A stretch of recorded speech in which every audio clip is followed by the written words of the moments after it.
اعوذ باللہ من الشیطان الرجیم بسم اللہ الرحمن الرحیم۔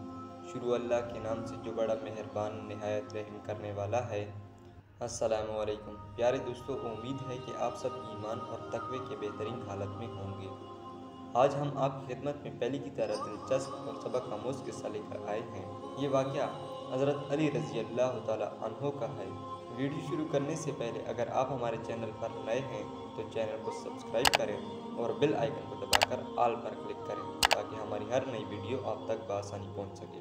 ناظرین، اللہ تعالیٰ نے حضرت علی رضی اللہ تعالی عنہ کو دنیا جہاں کے علوم سے نوازا۔ حضرت علی کے ذات گرامی ایک ایسی پوشیدہ حقیقت ہے کہ جسے آج تک کوئی مکمل کھوج نہیں سکا۔ حضرت علی رضی اللہ تعالی عنہ دارالعلوم ہے، یعنی علم کا گھر ہے، بلکہ کائنات کے تمام رازوں اور حقائق سے اللہ تعالیٰ نے حضرت علی رضی اللہ تعالی عنہ کو آشنا کر دیا۔ ناظرین، حضرت علی رضی اللہ تعالی عنہ جب بھی محفل میں تشریف فرما ہوتے تو لوگوں کو خود اجازت دیتے اور فرماتے، اے لوگو، اگر تم کسی معاملے میں رہنمائی چاہتے ہو تو مجھ سے سوال کرو۔ لہٰذا امیر المومنین حضرت علی رضی اللہ تعالی عنہ ایک محفل میں تشریف فرماتے تو ایک شخص اٹھ کر کھڑا ہوا اور حضرت علی رضی اللہ تعالی عنہ سے سوال کیا کہ کون سے جانور بچے دیتے ہیں اور کون سے جانور انڈے دیتے ہیں۔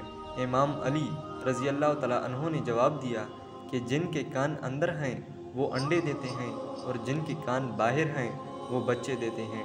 وہ آدمی جواب سن کر بیٹھا تو ایک دوسرا آدمی کھڑا ہو گیا اور یہی سوال دہرایا، کون سے جانور بچے دیتے ہیں اور کون سے جانور انڈے دیتے ہیں۔ اب سائل بدلا تو حضرت علی رضی اللہ تعالیٰ عنہ نے بھی خیرات بدلی، چونکہ حضرت علی رضی اللہ تعالیٰ عنہ کبھی بھی سائل کو پرانی خیرات نہیں دیتے، اسی لیے حضرت علی رضی اللہ تعالیٰ عنہ کا جواب بھی بدلا۔ حضرت علی رضی اللہ تعالیٰ عنہ نے جواب دیا، سن، جو اپنے بچوں کو دودھ پلاتے ہیں وہ بچے دیتے ہیں اور جو اپنے بچوں کو غذا یعنی دانہ کھلاتے ہیں وہ انڈے دیتے ہیں۔ دوسرا آدمی جواب سن کر بیٹھا تو ایک تیسرا آدمی کھڑا ہو گیا اور یہی سوال دہرایا، کون سے جانور بچے دیتے ہیں اور کون سے جانور انڈے دیتے ہیں۔ حضرت علی رضی اللہ تعالیٰ عنہ مسکرائے اور کہا، تیرے لیے بھی نیا جواب ہے، سن، جو اپنی غذا کو چبا کر کھاتے ہیں وہ بچے دیتے ہیں اور جو اپنی غذا کو صرف نگلتے ہیں وہ انڈے دیتے ہیں۔ مجمع پر حیرانی چھا گئی اور ہر کوئی خاموش ہو گیا۔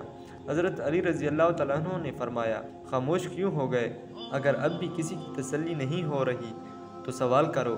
میں ابو طالب کا بیٹا علی تمہیں قیامت تک دعوت دیتا ہوں، تم یہی سوال دہراتے رہو، میں ہر دفعہ تمہیں نیا جواب دیتا رہوں گا۔